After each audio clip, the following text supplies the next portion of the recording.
With the revelation of the Powerbroker being involved in the Falcon and the Winter Soldier, it'll be interesting to see who the MCU chose to be this Powerbroker, and just how involved he'll be in the MCU as a whole. So watchers, let us observe the Powerbroker's history and just how he may fit into the MCU. As to who or what the Powerbroker is, it could be one of or a combination of a few different things. First off, in the MCU, the Powerbroker could be referring to two different things, both Powerbroker Incorporated and the Powerbroker himself, because it is likely the corporation who is in charge of the corporation could be a few different people, namely Curtis Jackson possibly working with a new version of Carl Malus, or the new version that simply goes by the Powerbroker. The organization itself was founded to sell superpowers to people, and for the most part in its early days was used by members of the Unlimited Class Wrestling Federation, as the only way to join was to have superpowers. At that time, it was Curtis Jackson and Carl Malus who utilized a recreated super soldier serum and technological augmentation to boost people's strength. They were well known for being the ones that gave John Walker and Lamar Hoskins their power so they could become US Agent and Battlestar.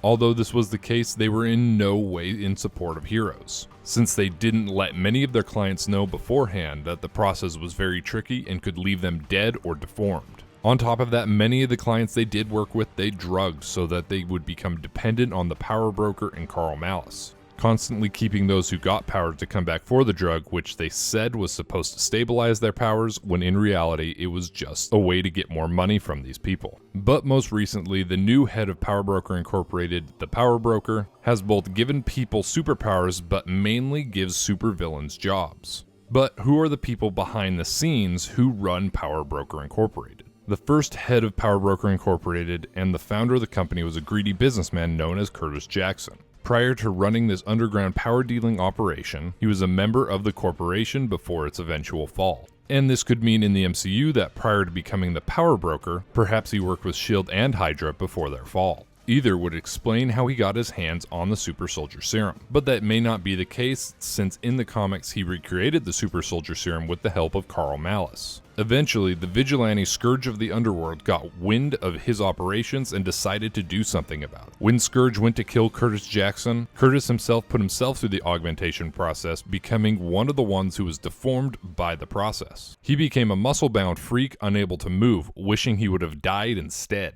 Since this operation, he was unable to move his body at all, so to move, he got help from a hovering exoskeleton that he controlled with his tongue. But this didn't slow down his villainy at all, as he continued to provide villains with henchmen over the years. Eventually, though, he did get tired of being a muscle-bound freak, so with the help of Carl Malus, they devised a way to de-augment those that they augmented. To do so, they kidnapped Battlestar and other heroes, and used the process to de-augment them so that they could test it prior to using it on Curtis Jackson. John Walker was not happy that they did this to his friend, so he went in, freed Battlestar, and got Carl to give him his powers back. After this, US Agent destroyed all the research and the machines so that Curtis Jackson could not be healed. Curtis Jackson would die many years later at the hands of the Punisher, because the Punisher needed his invitation and a chip so that he could get into a party and kill someone that had wronged him. To some extent, Curtis Jackson is likely the character that will show up in the MCU. Their motivations are fairly similar, as it appears that the current Powerbroker in the MCU is just trying to run a business, even if that business isn't necessarily legal. And the method of giving people superpowers fits in with the version of the original Powerbroker in the comics. But he's probably not working alone, as he is likely working with Carl Malus, since he is just the business side of things and not the science side of business. Carl Malus is likely the one who will take over those responsibilities. In the comics, Carl Malus is a creepy scientist obsessed with superhuman abilities, but a very different version of him actually has already appeared in the MCU, although whether it is canon or not is up to question. He appeared in Jessica Jones as the scientist who gave both Jessica and her mother, Elisa, powers. While he wasn't necessarily a good person, he did seem to care for his patients. And upon appearing to have failed giving Trish Walker powers, he kills himself because he regrets what he's done. Although this version may not appear in the Falcon and the Winter Soldier, it would be very difficult for him to do anyway because he is dead. But as we know in anything comic related, death is not always the end. But if we do see Carl Malus again, it will likely be a new version for the MCU. The version we may see may be a little bit more closely related to the comics. a scientist who steals research and technology from heroes to sell superpowers to those who seek his help. While working under the Powerbroker, he is the one that both came up with the augmentation process as well as the drug cocktail to keep customers coming back for more. But after Curtis Jackson himself went under the augmentation process and became the muscle-bound freak he was cursed to live as for the rest of his life, Carl took advantage of this and attempted to steal from Powerbroker Incorporated and Curtis Jackson. Ultimately, this ended up with him getting his legs broken for betraying Curtis Jackson. But as I said before, he was eventually brought back to help Curtis overcome his deformity. Eventually, he was arrested after giving powers to Sharon Ventura and while she was under, assaulting her. Fortunately, she escaped before she was drugged by him, and she told the authorities in Captain America, who eventually came in and arrested Carl Malus. After Carl's imprisonment and Curtis's death, another Powerbroker eventually entered the scene.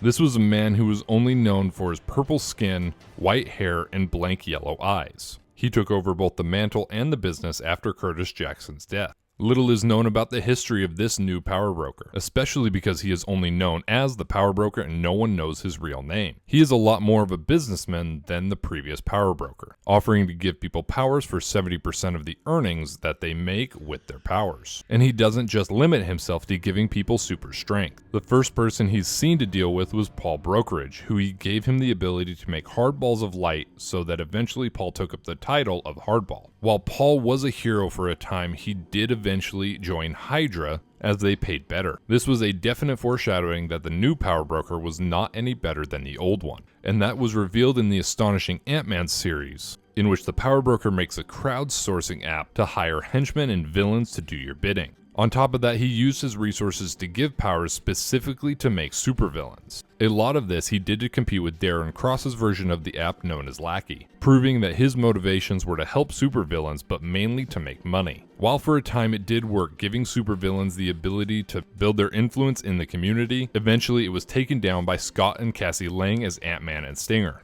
After Hench failed and funding ran out, the Powerbroker fled to a tropical island as he tried to start up a new business, helping supervillains set up their vacations. Eventually, Cassie Lang subdued him and brought him in so that her father could get out of jail. I don't think this version of the Powerbroker is going to show up in the Falcon and the Winter Soldier, as he is a lot more complex and modern, trying to utilize technology to boost his influence, whereas the Falcon and the Winter Soldier's Powerbroker seems to just want to give superpowers to those who are willing to pay.